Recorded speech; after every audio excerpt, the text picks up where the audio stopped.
Ketika dia membuat sebuah narasi, tentunya narasi itu adalah sesuatu narasi yang berkonotasi negatif. Iya. Walaupun apa yang dibuat tentu.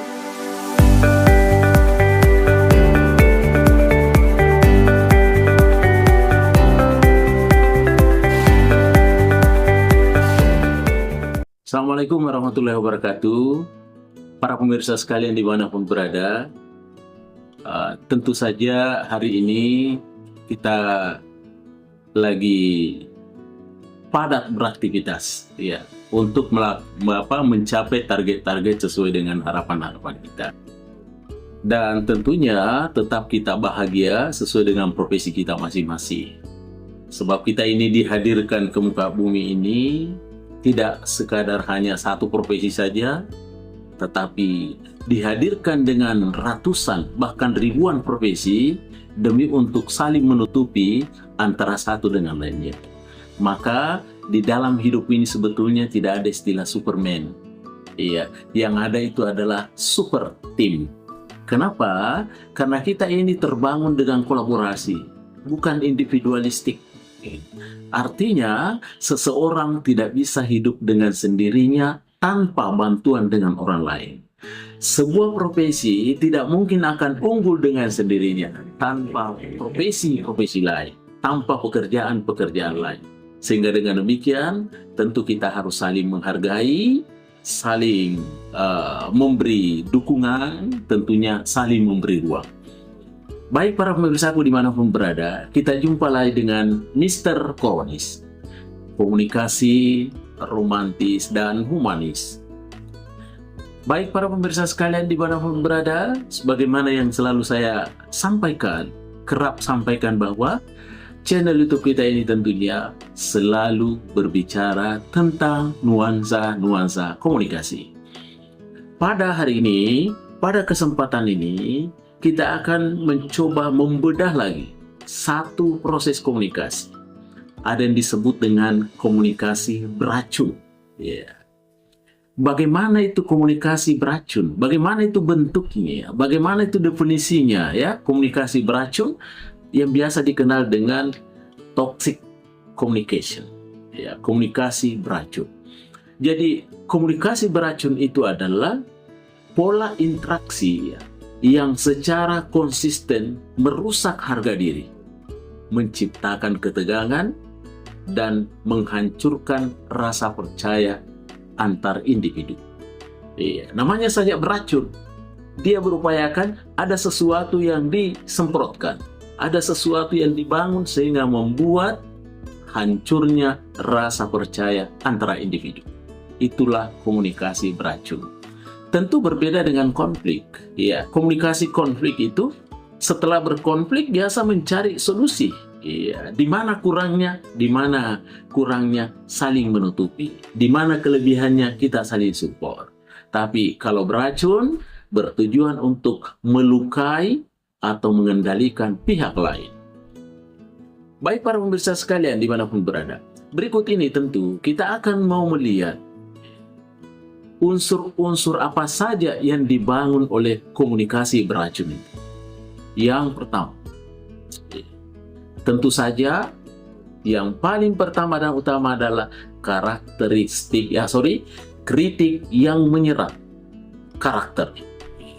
Bagaimana itu kritik yang menyerang karakter?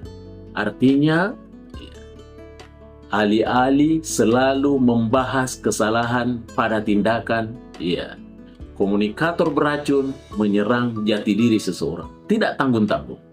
Ya. Ketika dia membuat sebuah narasi, tentunya narasi itu adalah sesuatu narasi yang berkonotasi negatif. Ya. Walaupun apa yang dibuat tentunya tetap ada salahnya, karena memang tujuannya yang dibangun adalah komunikasi beracun. Itu yang pertama. Kemudian yang kedua, iya, dalam komunikasi beracun pastilah ada penghinaan dan sarkasme yang tajam. Iya, bagaimana itu penghinaan? Unsur ini melibatkan rasa jijik atau merendahkan.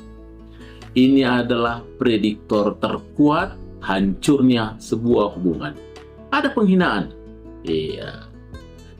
Tentu saja yang namanya menghina, apapun yang dibuat oleh audiensnya, ya komunikannya, tetapi di memorinya selalu negatif. Maka selalu itu dikedepankan, selalu diungkit buruknya, mengejek secara halus dan menyakitkan, bahkan menggunakan bahasa tubuh. Seperti memutar bola mata, mencemooh, dan lain-lain sebagainya. Karena memang ujung-ujungnya adalah mau menghina. Itu unsur utama yang kedua, komunikasi beracun. Kemudian, unsur utama yang ketiga dalam komunikasi beracun itu ada yang namanya manipulasi psikologis. Bagaimana itu manipulasi psikologis?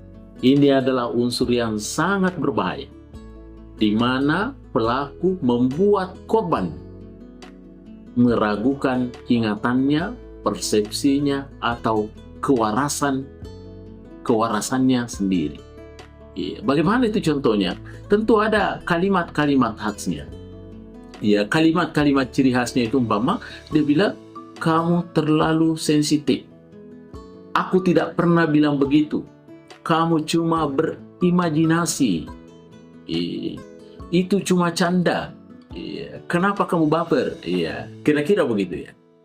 Membuat lawannya itu berpikir, tetapi intinya adalah dia menyelipkan narasi-narasi beracun di dalamnya. Itu yang ketiga. Kemudian yang keempat, para pemirsa sekalian, ada sikap membatu. Bagaimana itu sikap membatu? Ini adalah bentuk komunikasi nonverbal yang beracun, di mana seseorang menarik diri sepenuhnya dari percakapan, mendiamkan atau menolak untuk berdiskusi.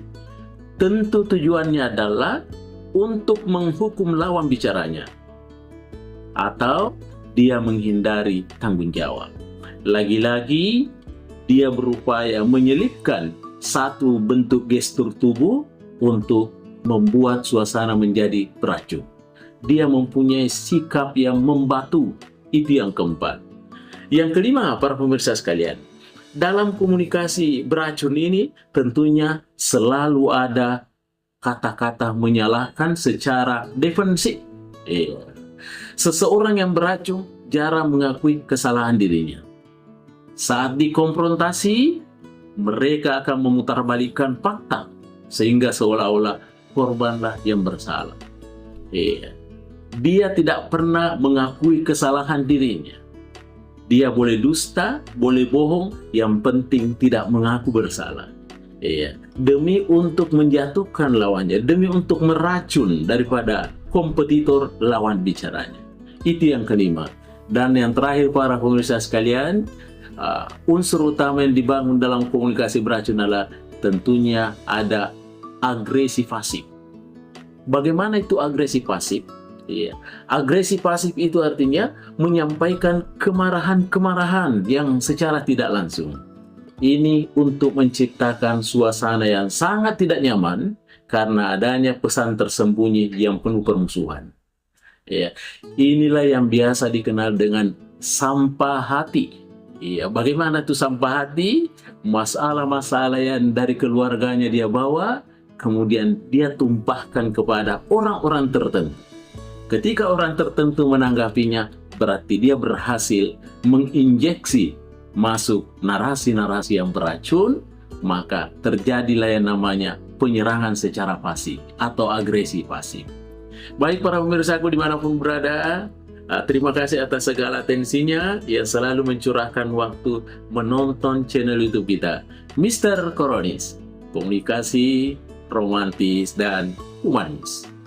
Assalamualaikum warahmatullahi wabarakatuh. Mr. Koronis.